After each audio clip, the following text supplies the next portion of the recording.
नमस्कार, ABP news में आपका स्वागत है। मैं हूं रोहित सिंह सावल। भारत का हूं, भारत की बात करता हूं। राजनीति में ना दोस्ती की कोई हद होती है ना दुश्मनी की, इसलिए सियासत का खेल आम लोगों को बार बार हैरान करता है। उत्तर प्रदेश की राजनीति में इस वक्त मुख्यमंत्री योगी आदित्यनाथ और अखिलेश यादव के बीच चल रही जुबानी जंग इसी दिशा में आगे बढ़ रही है। आज आपको दिखाएंगे योगी वर्सेस अखिलेश तकरार लिमिटलेस।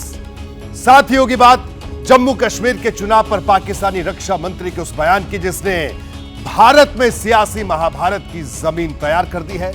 खास रिपोर्ट पाकिस्तानी बोल पर हल्ला बोल। आज खबर बिहार में नीतीश कुमार के सुशासन में हुए उस अग्निकांड की भी दिखाऊंगा जिसकी आंच पर बेशर्म सियासत चल रही है।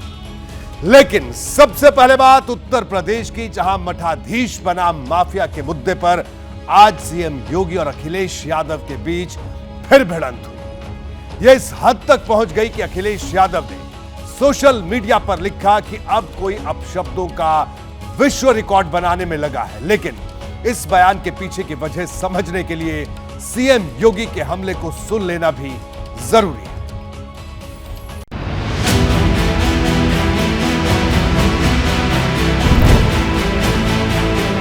माफियाओं के सामने नाक रगड़ने वाला व्यक्ति, दंगाइयों के सामने घुटना टेकने वाला व्यक्ति आज भारत की संत परंपरा को माफिया कहता है। ये उनके संस्कार हैं। समाजवादियों ने और खासकर मैंने कभी किसी संत, किसी अपने महंत, किसी सन्यासी के बारे में कुछ नहीं कहा। अगर उनको लगता है कि वो शब्द ऐसा है जिसका भाव वो किस रूप में ले रहे हैं, तो हम तो ये कहेंगे कि हमारे उत्तर प्रदेश के मुख्यमंत्री नहीं है, वो मठाधीश मुख्यमंत्री है। मुख्यमंत्री योगी आदित्यनाथ अयोध्या के मिल्कीपुर में थे तो अखिलेश यादव लखनऊ में। मिल्कीपुर में सीएम योगी की सभा से पहले अखिलेश यादव ने उनके यहां पहुंचने पर तंज कर दिया। रेप के चर्चित मामले का जिक्र कर मुख्यमंत्री से जवाब मांगा। पलटवार में सीएम योगी ने देर नहीं की। उसमें भारतीय जनता पार्टी के ही लोग शामिल हैं, तो कम से कम मुख्यमंत्री जी मिल्कीपुर गए हैं, उस बेटी के न्याय दिलाने के लिए भी कुछ न कुछ कहेंगे। कि जैसे कुत्ते की पूंछ सीधी नहीं हो सकती, वैसे ही ये समाजवादी पार्टी के दरिंदे जो बेटियों की सुरक्षा के साथ खिलवाड़ कर रहे हैं, ये कभी ठीक नहीं हो सकते। मिल्कीपुर सुरक्षित विधानसभा सीट पर जल्द ही उपचुनाव होने वाला है। इस सीट की जंग को बीजेपी ने प्रतिष्ठा का सवाल बना लिया है। खुद सीएम योगी ने इस सीट को जिताने की जिम्मेदारी अपने ऊपर ले रखी है। 2022 के विधानसभा चुनाव में यहां से समाजवादी पार्टी के अवधेश प्रसाद जीते थे। अयोध्या लोकसभा सीट से इस साल सांसद चुने जाने के बाद अवधेश प्रसाद ने विधानसभा सदस्यता से इस्तीफा दे दिया था। अब उपचुनाव में सीट के जातीय समीकरण को साधना बीजेपी के लिए चैलेंज है। वजह है अनुसूचित जाति, ओबीसी और मुस्लिम वोटरों का वो समीकरण जो समाजवादी पार्टी के लिए फायदेमंद साबित होता रहा है। इस सीट पर 3,40,000 से ज्यादा वोटर हैं। इनमें 1,10,000 से ज्यादा अनुसूचित जाति के मतदाता हैं। इनमें 60,000 पासी समाज के वोटर हैं। वहीं 65,000 यादव वोटर हैं तो 35,000 मुस्लिम वोटर। अब सीएम योगी ने विकास के साथ ही लॉ एंड ऑर्डर के मुद्दे पर यहाँ का चुनावी एजेंडा तय कर दिया है। बबुआ अपने घर के बाहर नहीं निकलता था। बबुआ 12 बजे सो के उड़ता था। प्रदेश की जनता पिसती थी। माफिया समानांतर सरकार चला करके अराजकता और गुंडागर्दी का एक और तांडव करते थे। और फिर मठाधीश मुख्यमंत्री से उम्मीद भी क्या करोगे आप? इसी तरह की भाषा की उम्मीद करोगे? और ये एक दिन से नहीं हुआ है। जब से बीजेपी हारी है तब से कुछ संतुलन गड़बड़ा गया है। इसके बाद बात माफिया और मठाधीश से आगे बढ़कर रामद्रोही बनाम भस्मासुर तक जा पहुंची। जब अयोध्या के लिए सौभाग्य आया तो इन रामद्रोहियों को तो परेशानी होगी ही होगी। ये कैसे इसको स्वीकार कर सकते हैं? ये लोग वही काम कर रहे हैं जो उन्होंने पहले किया था, आज भी वही कर रहे हैं, आगे भी ये वही करेंगे। उन्होंने कहा कि सपा और कांग्रेस भस्मासुर हैं। देखिए, भस्मासुर दो नहीं हो सकते हैं। बीजेपी अपने भस्मासुर को ढूंढ रही है। जहां जहां चुनाव होंगे वहां बीजेपी हारेगी। कम से कम बीजेपी को अपना भस्मासुर तो ढूंढना चाहिए। और अब बात बिहार से। कल रात जंगल राज जैसी तस्वीर आई।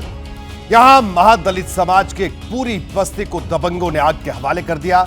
मामला जमीन विवाद से जुड़ा है। जिस तरह से यह वारदात हुई उसने नीतीश सरकार के मजबूत कानून व्यवस्था के दावों की पोल खोल दी, लेकिन सबसे शर्मनाक इस पर हो रही सियासत है।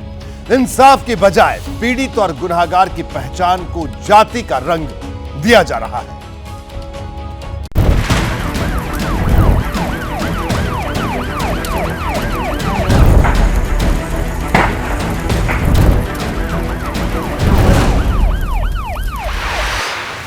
एक पूरी बस्ती को आग के हवाले कर दिया गया। लपटों में सब कुछ स्वाहा हो गया। मिट्टी और ईंट की दीवारों पर खपरेल और फूस की छतें थी। इन छतों के नीचे दर्जनों परिवार रहते थे। ज्यादातर बिहार के महादलित समाज से आने वाले मांझी यानी मुसहरों के परिवार।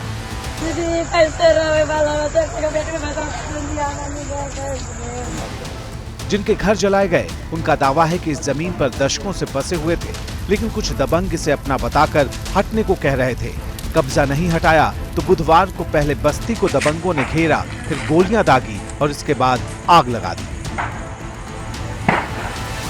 नंदू पासवान, सोमर चौहान और जबनर चौहान, रमसित यादव, देवन यादव, बहुत सारा नाम है सर, अब जान नहीं सकते हैं। मतलब एक बार में 10 गोली फायरिंग करता था। मतलब मौके जैसा कि दिवाली जैसे होता ना सर, उस तरह से कर दिया। घटना के कुछ देर बाद मौके पर सुशासन राज के सरकारी रक्षक पहुंचे। अफसर पूरे अमले के साथ आए थे, लेकिन उनके सामने भी लपटें धधकती ही रहीं। इस बीच पुलिस वाले और अफसर इस हिसाब में जुटे दिखे कि कुल कितने मकान खाक हुए, लेकिन ये हिसाब भी दुरुस्त नहीं था। कम से कम 80-85 को जरिए होगा सर। कम से 80-85 का टोटल है सर। ठीक है, 80 का टोटल। देखिए 21 घर की क्षति हुई है और इसका विशेष सर्वेक्षण भी हम लोग विस्तृत कर रहे हैं। बाद में पुलिस ने 25 से 30 घरों में आग लगाए जाने की बात कही। जांच जारी है। 10 लोगों को गिरफ्तार किया गया है। मौके से कारतूस के खोखे मिले हैं। इसे फायरिंग का सबूत माना जा रहा है। ये लगाया गया है, डीएम साहब को भी दिया गया है, एसपी सर को भी दिया गया है, आपको थाना में भी दिया हुआ है। हर जगह हम लोग आवेदन दे चुके हैं कि ऐसा ऐसा घटना हो सकता है कभी। ग्रामीण ये कह रहे हैं कि हम लोग पहले भी सुरक्षा की गुहार लगाए थे, थाने में आवेदन दिए, लेकिन हम लोगों की सुनी नहीं गई। नहीं, हम लोग अगर ऐसी बात है तो हम इस चीज का हम लोग जांच पड़ताल कराएंगे। इस घटना पर राजनीति भी सुलग उठी। सियासतदान आंच पर रोटियां सेंकने में जुटे हैं। इसमें और अरेस्टिंग जो हुआ है वो प्योर यादव जाति के लोग को हुआ है, तो इसका मतलब यादव जाति का इन्वॉल्वमेंट था, तब तो उसकी अरेस्टिंग हुई। भ्रमित कर रहा समाज को, इसको मैं देखूंगा और मैं पता करूंगा कि वहाँ पर क्या हुआ। ये जंगल राज नहीं है तो और क्या। केंद्र सरकार भाजपा की, राज्य सरकार भाजपा की मिलीजुली सरकार। उसके बाद ये 21वीं शताब्दी के तथाकथित न्यू इंडिया में हो रहा है, जहाँ दलितों के साथ कबूलनामा है कि उनका राज जंगल राज था और ये जंगल राज वालों ने ही किया है। एक तरफ सियासत गर्म है, दूसरी तरफ नवादा में पीड़ित परिवारों के बच्चों को खाना तक नसीब नहीं। वो घंटों भूखे प्यासे रहे। चूल्हा भी जल गया, अनाज भी जल गया, अभी तक लोग कुछ नहीं, प्रशासन कुछ नहीं, कपड़ा लत्ता सब जल गए हैं, अभी भूखे मर रहे हैं। नवादा में हुई आगजनी के बाद बिहार में जाति के रंग वाली सियासत रफ्तार पकड़ चुकी है। केंद्रीय मंत्री जीतन राम मांझी ने वारदात में यादव समुदाय के दबंगों का हाथ बताया तो बिहार विधानसभा में नेता प्रतिपक्ष तेजस्वी यादव ने विवादित बयान दे दिया।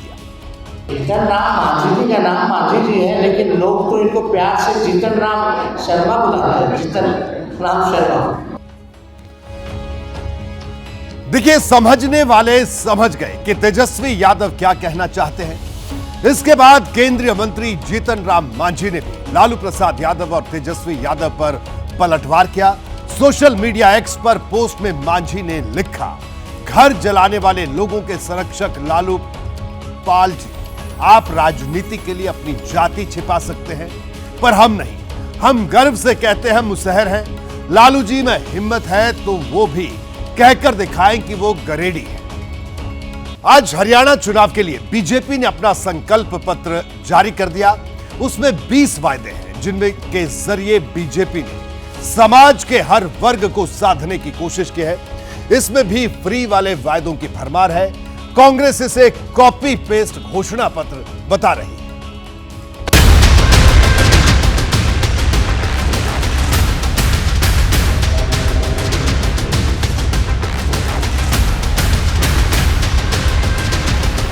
सभी महिलाओं को लाडो लक्ष्मी योजना के तहत प्रति माह 2100 रुपए का सहायता प्रदान की जाए। हम 2 लाख युवाओं को बिना खर्चे के और बिना पर्ची के सरकारी नौकरी देने का काम अग्निवीर योजना में हरियाणा सरकार उनको सरकारी नौकरी की गारंटी देगा। हरियाणा में लगातार तीसरी बार सरकार बनाने की तैयारी से चुनाव मैदान में उतरी बीजेपी ने वादों का पिटारा खोला तो महिला, युवा, बुजुर्ग, पिछड़े, दलित, किसान और जवान कोई